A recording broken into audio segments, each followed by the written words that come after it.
Hello friend, retirement of पार्टनरचं जे आपलं fourth chapter चालू आहे.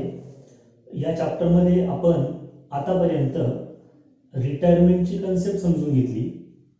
त्यानंतर गेन रेशो काय आहे ही कन्सेप्ट आपण समजून घेतली.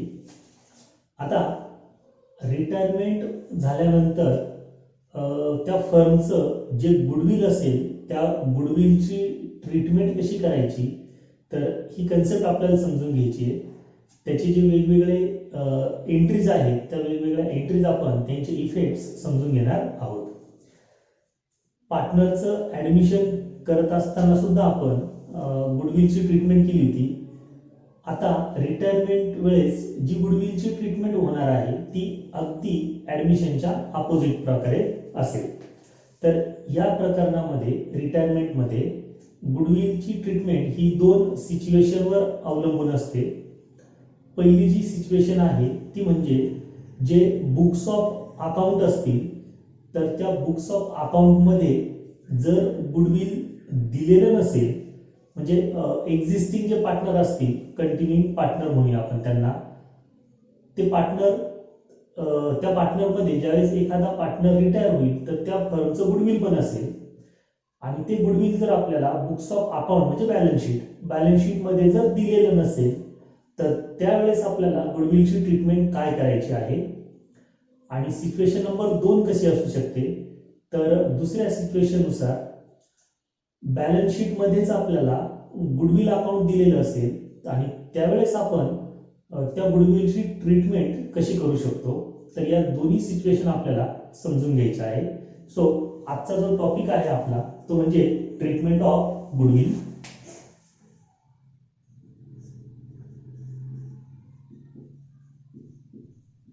Treatment of goodwill. Treatment of goodwill मध्ये आपली पहिली सिच्युएशन आहे situation number 1. when goodwill does not appear in the books of account. When goodwill does not appear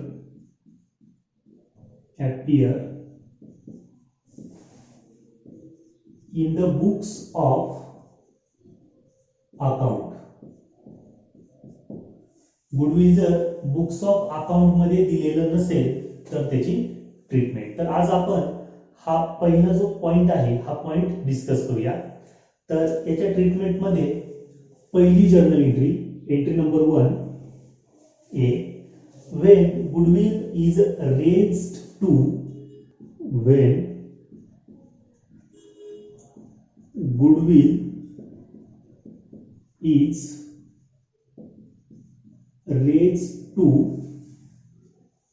its full value and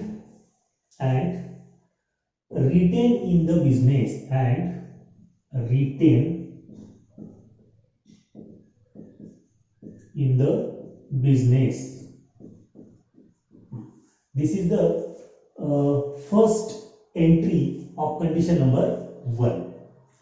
when goodwill is raised म्हणजे goodwill business मध्ये raise झालेला आहे to its full value म्हणजे पूर्ण goodwill. म्हणजे समजा 3 partner आहेत तर त्या तिन्ही पार्टनरचं गुडविल आपल्याला रेज झाल्याचं दिलेलं आहे आणि रिटेन इन द बिझनेस. आणि ते जे गुडविल आहे ते कुठे रिटेन करायचं आहे, बिझनेसमध्ये. म्हणजे ते गुडविल जे पार्टनर्स असतील त्या पार्टनरमध्ये विड्रॉल करायचं नाहीये.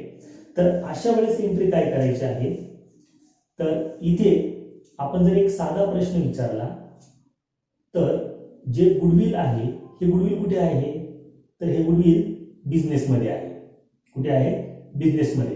मग जर गुडविल बिझनेसमध्ये येत असेल तर गुडविल येत आहे हा इफेक्ट तयार होतो आणि गुडविल ही काय तर बिझनेसची ॲसेट आहे आणि ॲसेट असल्यामुळे इथे रिअल अकाउंटचा नियम जर आपण वापरला, डेबिट व्हॉट कम्स इन हा नियम जर वापरला तर आपल्याला गुडविल अकाउंटला इफेक्ट देता येईल.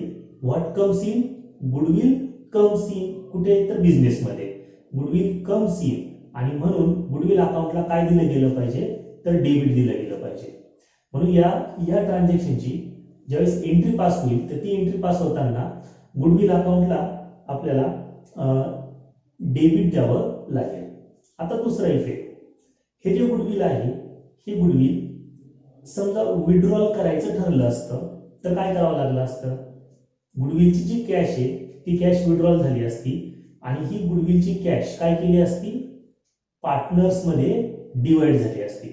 आणि जेव्हा पार्टनर्समध्ये ती डिवाइड होईल तर साहजिक आहे पार्टनरचं जे कॅपिटल अकाउंट आहे ते कॅपिटल अकाउंट काय होईल, इन्क्रीज होईल.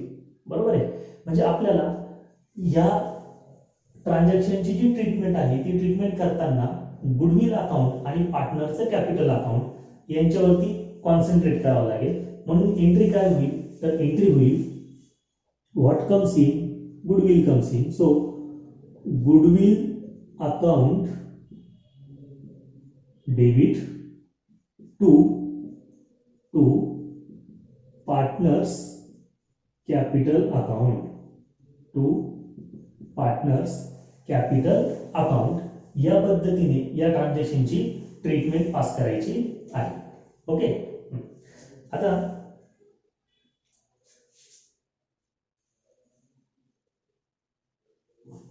प्रश्न काय आहे, पार्टनर्स कॅपिटल मध्ये गुडविलची अमाऊंट ट्रान्सफर करायची आहे पण ती कोणत्या रेशो मध्ये करायची आहे, तर ही अमाऊंट आपल्याला ओल्ड रेशो मध्ये डिवाइड करायची आहे. ओल्ड रेशो हे डिवायडेशन ओल्ड रेशो मध्ये झालं पाहिजे. ओके. आता condition number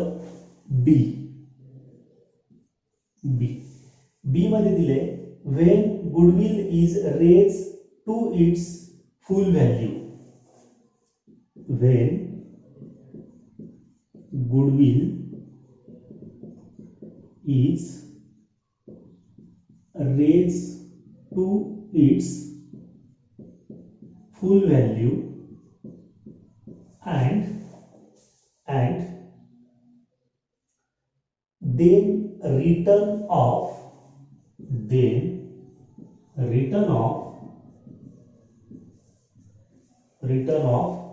from the books of account,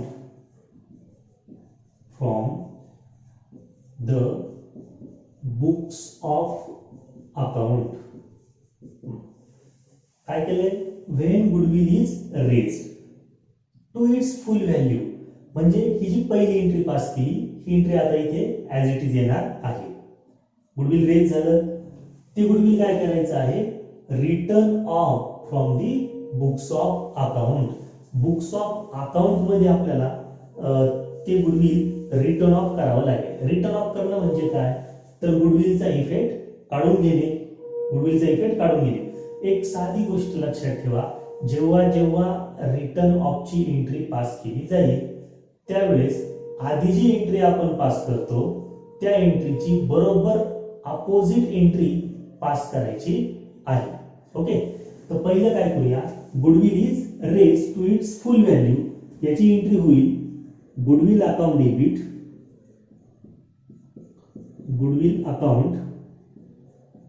debit, to partners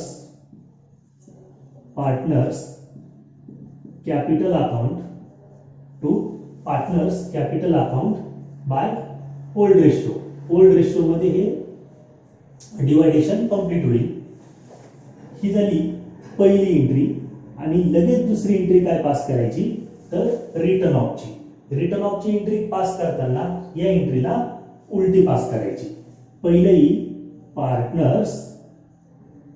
partners capital account debit to goodwill account. तर ही जी एंट्री असेल ही रिटर्न ऑफची एंट्री असेल. Written of.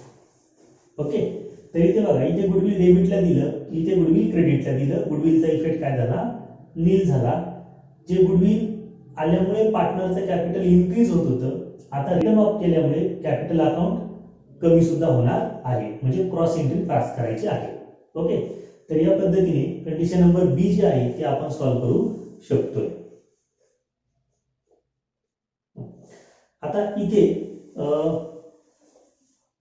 He G रेसची entry आपण पास केली, तर ती रेसची एंट्री पास करताना गुडविलचं जे डिस्ट्रीब्युशन होणार आहे ते ओल्ड रेशो मध्ये करायचं. आणि जेव्हा गुडविल रिटर्न ऑफ करायचं असेल, गुडविल रिटर्न ऑफ करणं म्हणजे काय, तर बॅलन्स शीटला गुडविल दिसणार नाही. तर ते गुडविल जर रिटर्न ऑफ करत असेल, तर ते रिटर्न ऑफचं गुडविल पार्टनरच्या कॅपिटल अकाउंटला शेअर करताना ते न्यू रेशोनुसार, न्यू प्रॉफिट रेशोनुसार शेअर करायचं किंवा डिस्ट्रीब्यूट करायचं. न्यू प्रॉफिट रेशो लक्षात काय ठेवायचं आहे, गुडविल जर रेज झालं तर ओल्ड रेशोने ते पार्टनर्स कॅपिटल मध्ये डिस्ट्रीब्यूट करायचं, आणि राईट ऑफ झालं किंवा रिटर्न ऑफ झालं तर ते न्यू प्रॉफिट रेशोने डिस्ट्रीब्यूट करायचे. ओके, तर this is the B point. आता सी पॉइंट कडे आपण जाऊया.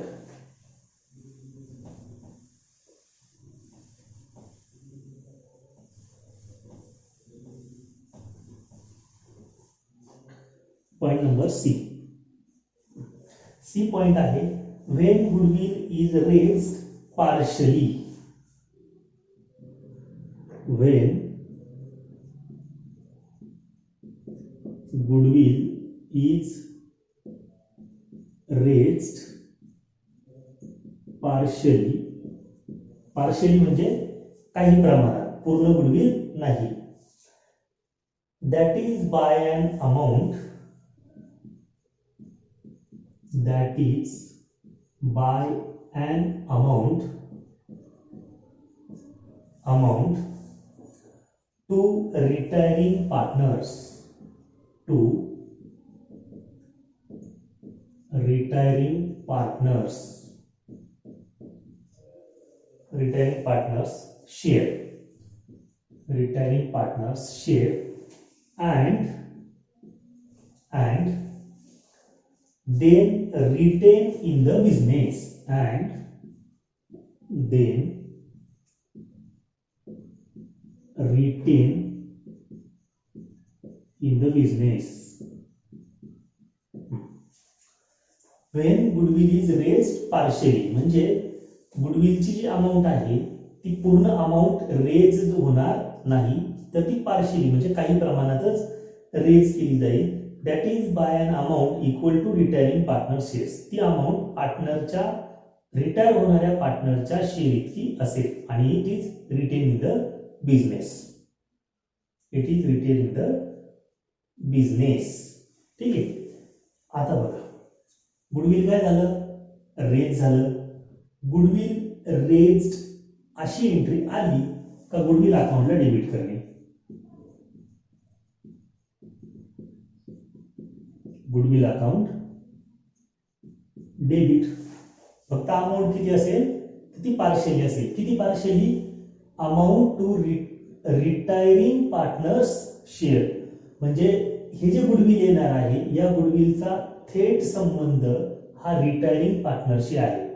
याचा अर्थ रिटायरिंग पार्टनरचा जो शेअर असेल त्याच्यामधनं ती गुडविलची अमाऊंट आपल्याला दाखवायची आहे, आणि म्हणून रिटायरिंग पार्टनरचं कॅपिटल इथे इफेक्ट करतं, आणि त्यामुळे क्रेडिटला द्यायचं आहे to retiring partners capital account. Retiring partners capital account. इथे ऑल पार्टनर कॅपिटल अकाउंट येणार नाही. या एंट्रीमध्ये फक्त रिटायरिंग पार्टनरच्याच कॅपिटल अकाउंटला इफेक्ट ट्रान्सफर करायचा. Okay.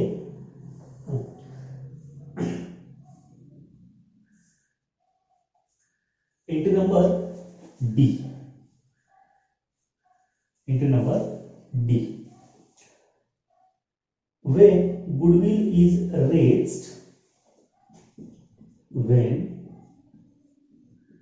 goodwill is raised only to the extent of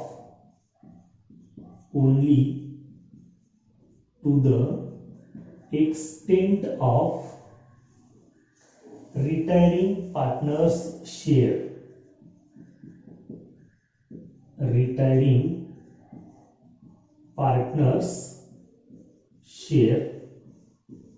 and then return off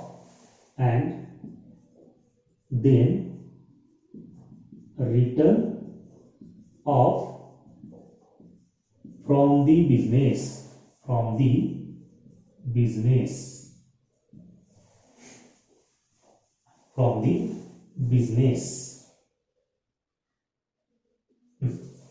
But when goodwill is raised only to the extent of retiring partners, goodwill काय झालंय, रेज झालं.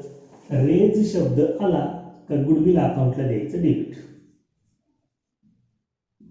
Goodwill account debit to कोणाशी निगडित आहे, कोणाशी संबंधित आहे goodwill, तर हे कोणाशी संबंधित आहे, तर हे रिटायरिंग पार्टनरशी संबंधित आहे. आणि म्हणून या गुडविलचा जो इफेक्ट पडणार आहे तो इफेक्ट डायरेक्टली रिटायरिंग पार्टनरच्या कॅपिटल वरती पडणार आहे. आणि म्हणून क्रेडिटला to retiring partners capital account अशी एंट्री इथे पास करायची आहे. आता बघा इथे सुद्धा पार्शियलीची जी एंट्री केली ती आणि एंट्री दोघं सेमच आहे. ठीक आहे, तर हा झाला पहिला part, entry number 1.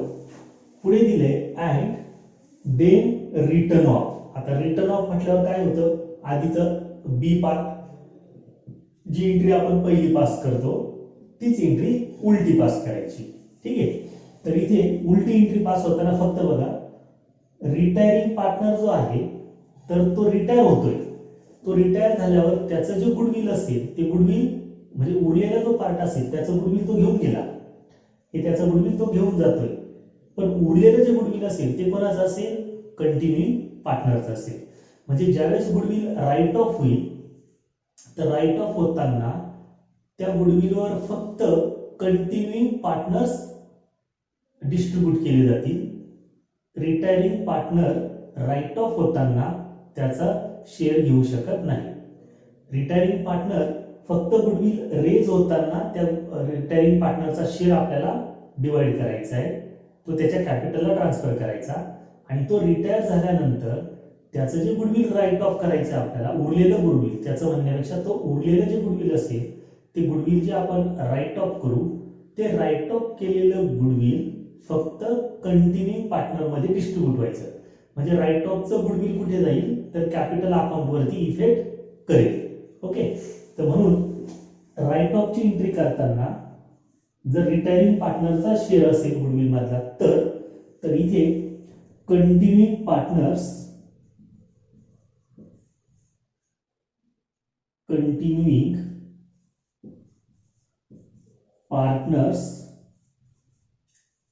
Capital account debit to goodwill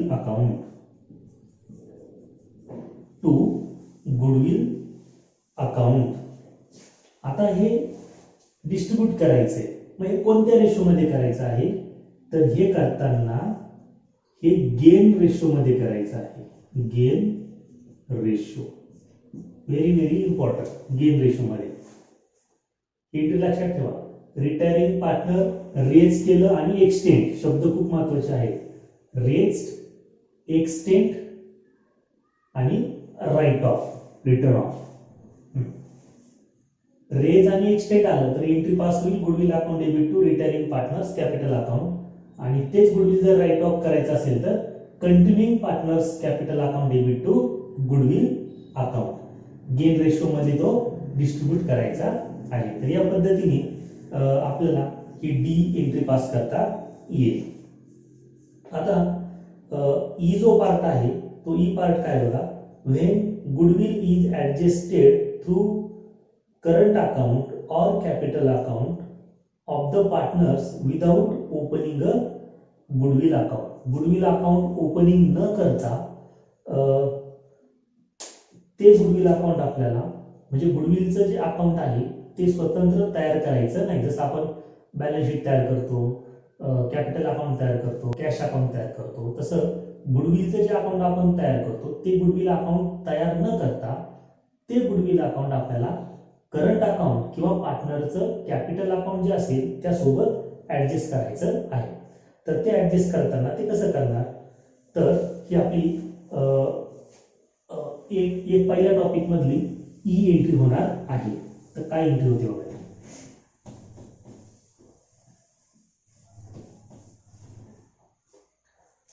E topic E. when goodwill is adjusted, when goodwill is adjusted to through current account, through current account or capital account or capital account without opening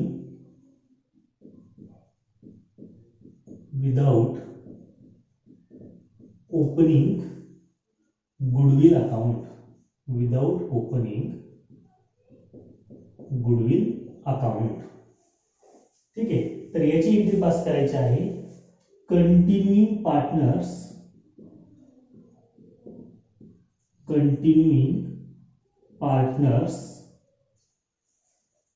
capital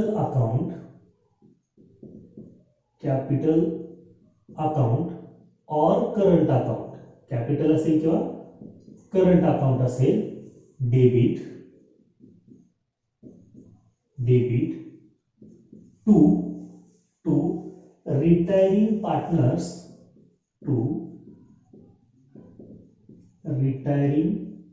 partners capital account किंवा current account, capital account किंवा current account. तर या पद्धतीने entry pass करायची आणि ही entry gain ratio मध्ये distribute करायची आहे. गेन रेशो म्हणजे याचा जो कॅपिटलचा बॅलन्स असेल गुडविलचा, तो बॅलन्स कंटिन्यूइंग पार्टनर मध्ये ट्रान्सफर करायचा. तर तो डिस्ट्रीब्यूट करावा लागेल. तो डिस्ट्रीब्यूट करताना गेन रेशो मध्ये डिस्ट्रीब्यूट करायचा. रिटायरिंग पार्टनरच्या कॅपिटल मध्ये तो वाढेल आणि कंटिन्यूइंग पार्टनरच्या कॅपिटल मधून तो कमी केला जाईल. ओके. तर या पद्धतीने ही एंट्री पास करायची.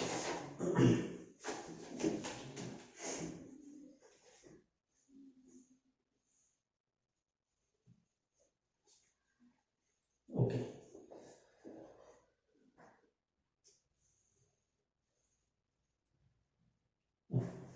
आता सेकंड जो पॉइंट आहे गुडविलच्या ट्रीटमेंट मधला, तो सेकंड पॉइंट काय आहे, तर सेकंड पॉइंट म्हणजे when goodwill is already appear in the books of account. इथे आपण डज नॉट घेतलं. आता appear in the books of account, जर बुक्स ऑफ अकाउंट मध्येच गुडविल दिलं असेल आणि मग आपल्याला गुडविलच्या ऍडजस्टमेंट सोडवायच्या असतील तर त्या कशा सोडवतात. त्याच्यामध्ये case number 1, if the amount of goodwill is under valued म्हणजे कमी, that is it appears in the balance sheet for less than its actual value of goodwill is calculated. म्हणजे बॅलन्स शीट मध्ये जे गुडविल दिलेलं आहे त्या गुडविलची value ही less than its actual value, त्याच्या ऍक्च्युअल व्हॅल्यू पेक्षा त्या गुडविलची अमाउंट बॅलन्स शीट मध्ये कमी दिली. कारण पॉइंटच काय आहे आपला, गुडविल आपल्याला बॅलन्स शीट मध्ये दिलेलं आहे त्यावेळेची सिच्युएशन आहे. तर याची एंट्री करताना गुडविल आहे याचा अर्थ गुडविल अकाउंट डेबिटला येईल. So goodwill account debited to all partners capital account किंवा ऑल पार्टनर्स करंट अकाउंट. ठीक आहे. म्हणजे या टॉपिक मध्ये पण आपली पहिली एंट्री होती goodwill account debit to capital account. ती सेम एंट्री दुसऱ्या सिच्युएशन मध्ये सुद्धा आपल्याला वापरायची आहे, goodwill account debit to capital account. आता ही एंट्री करत असताना शेअरिंग कसं असेल, तर शेअरिंग असेल ओल्ड प्रॉफिट रेशो मध्ये. पहिल्या केसमध्ये सुद्धा शेअरिंग करायचं आहे ओल्ड प्रॉफिट रेशो मध्ये, याही केसमध्ये शेअरिंग करायचं आहे ओल्ड प्रॉफिट रेशो मध्ये. आणि याची परत दुसरी जी एंट्री पास करायची, ती दुसरी एंट्री पास करायची goodwill account debit to profit and loss adjustment account. म्हणजे याचा एक इफेक्ट जाईल प्रॉफिट अँड लॉस अकाउंटच्या क्रेडिटला गुडविलचा. ठीक आहे. तर ही पहिली कंडिशन. आणि दुसऱ्या याच्यामध्ये असं दिलंय if the amount of goodwill is over valued. जर ओव्हर व्हॅल्यूड झालं, पहिलं अंडर व्हॅल्यूड, दुसरं ओव्हर व्हॅल्यूड, तर ह्याच एंट्री काय करायच्या, उलट्या करायच्या. अंडर व्हॅल्युएशनच्या एंट्री कशा, अंडर व्हॅल्युएशन ऑफ गुडविल जर आलं तर एंट्री होईल goodwill account debit to all partners capital account. आणि लगेच दुसरी एंट्री पास होईल goodwill account debit to profit and loss adjustment account. आता इथे एक प्रश्न पडेल, सर ही जी दुसरी एंट्री आहे goodwill account debit to profit and loss adjustment अकाउंटची एंट्री का पास करायची, तर त्याचं कारण आहे आपण जे गुडविल घेत आहोत हे गुडविल कसं आहे, अंडर व्हॅल्यूड. अंडर व्हॅल्यूड म्हणजे काय, त्याच्या ऍक्च्युअल किमतीपेक्षा बॅलन्स शीट मध्ये दिलेली जी किंमत आहे ती कमी आहे. एक एक्झाम्पल, बॅलन्स शीट मध्ये तुम्हाला गुडविलची व्हॅल्यू 10,000 रुपीज दिलेली आहे आणि त्याची ऍक्च्युअल जी व्हॅल्यू आहे ती 12,000 रुपीज आहे. तर आपल्याला एंट्री कुठली करावी लागेल, डिस्ट्रीब्यूट करताना जे बॅलन्स शीट मध्ये दिलेलं आहे 10,000 रुपीज, त्या 10,000 ने आपल्याला ओल्ड रेशो मध्ये सगळ्या पार्टनरमध्ये ते गुडविल डिस्ट्रीब्यूट करावं लागेल. मग उरलेले जे 2,000 आहे, जे ऍक्च्युअलचा डिफरन्स आहे, बॅलन्स शीट आणि ऍक्च्युअल व्हॅल्यूचा डिफरन्स 2,000 रुपये आहे. तो जो 2,000 रुपये आहे तो 2,000 काय आहे, तर हा 2,000 आपल्याला प्रॉफिट अँड लॉस ऍडजस्टमेंटला दाखवावा लागेल इन्कम साईडला. अंडर व्हॅल्युएशन हे इन्कम साईडला दाखवायचंय आणि ओव्हर व्हॅल्युएशन हे एक्सपेन्सिस साईडला दाखवायचं असतं. ठीक आहे. आणि म्हणून फक्त 2,000 रुपयांचा जो इफेक्ट असेल, वरची वाढलेली रक्कम, तिचा इफेक्ट दाखवण्यासाठी goodwill account debit to profit and loss adjustment account ही दुसरी एंट्री पास करावी लागेल. आणि जर तेच गुडविल ओव्हर व्हॅल्युएशनच्या स्वरूपात आलं असेल, Wien goodwill is over value, तर ओव्हर व्हॅल्युएशनची एंट्री करताना आता ज्या अंडर व्हॅल्युएशनच्या एंट्री केल्या त्याच एंट्री उलट्या पास करायच्या. म्हणजे पहिली एंट्री पास होईल all partners capital account debit to goodwill account by old ratio. Old ratio मध्ये ते डिस्ट्रीब्यूट करायचं आणि जो फरक निघेल बॅलन्स शीट मधली गुडविलची किंमत आणि ऍक्च्युअली असलेली गुडविलची किंमत, या दोघांमध्ये जो फरक निघेल तो फरक profit and loss adjustment account मध्ये शिफ्ट करावा लागेल, ट्रान्सफर करावा लागेल. त्यासाठी दुसरी एंट्री पास करायची profit and loss adjustment account debit to goodwill account. तर अशा पद्धतीने आपल्याला या रिटायरमेंटच्या ज्या एंट्रीज आहेत त्या रिटायरमेंटच्या एंट्रीज पास करता येतील. तर थोडी एकदा रिव्हिजन करूया. जर गुडविल रेज्ड झालं तर त्याची एंट्री पास होईल goodwill account debit to all partners capital account आणि ते गुडविल डिस्ट्रीब्यूट करताना ओल्ड रेशोने डिस्ट्रीब्यूट करायचं. ठीक आहे. सेकंड एंट्री, गुडविल रेज्ड झालेलं आहे आणि ते गुडविल रिटर्न ऑफ सुद्धा केलेलं आहे, तर त्यावेळेस एंट्री होईल, त्यावेळेस दोन एंट्री पास होती. पहिली entry goodwill account debit to all partners capital account old रेशोने डिस्ट्रीब्यूट करणार आणि राईट ऑफची किंवा रिटर्न ऑफची दुसरी एंट्री उलटी करणार. Continuing partners capital account debit, इथे ऑल पार्टनर येणार नाही, इथे फक्त कंटिन्यूइंग पार्टनर्स येतील. Continuing partners account debit to goodwill account आणि हे डिस्ट्रीब्युशन ओल्ड रेशोने न होता ते न्यू रेशोने होईल. ओके. नंतर तिसऱ्या याच्यामध्ये जर गुडविल पार्शियली रेज झालेलं असेल तर त्यावेळेस एंट्री काय करायची, पार्शियली जर रेज झालेलं असेल तर ती एंट्री होईल goodwill account debit to retiring partners capital account.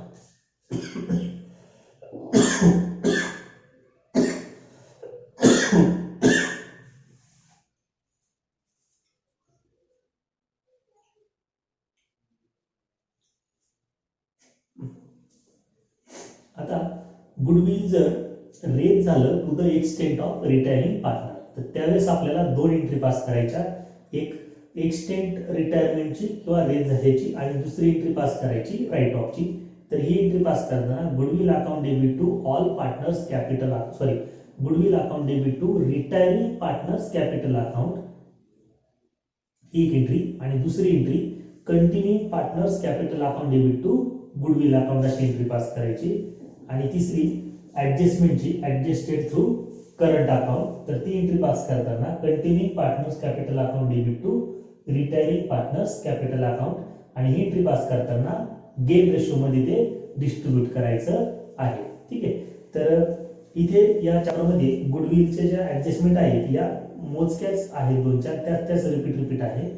तर आपण आता आपलं लेक्चर गुडविल साठी इथे थांबूया, आणि पुढचं जे लेक्चर आहे आपलं, आपण तर पुढच्या लेक्चरमध्ये डायरेक्टली प्रॉब्लेमला सुरुवात करूया. ओके.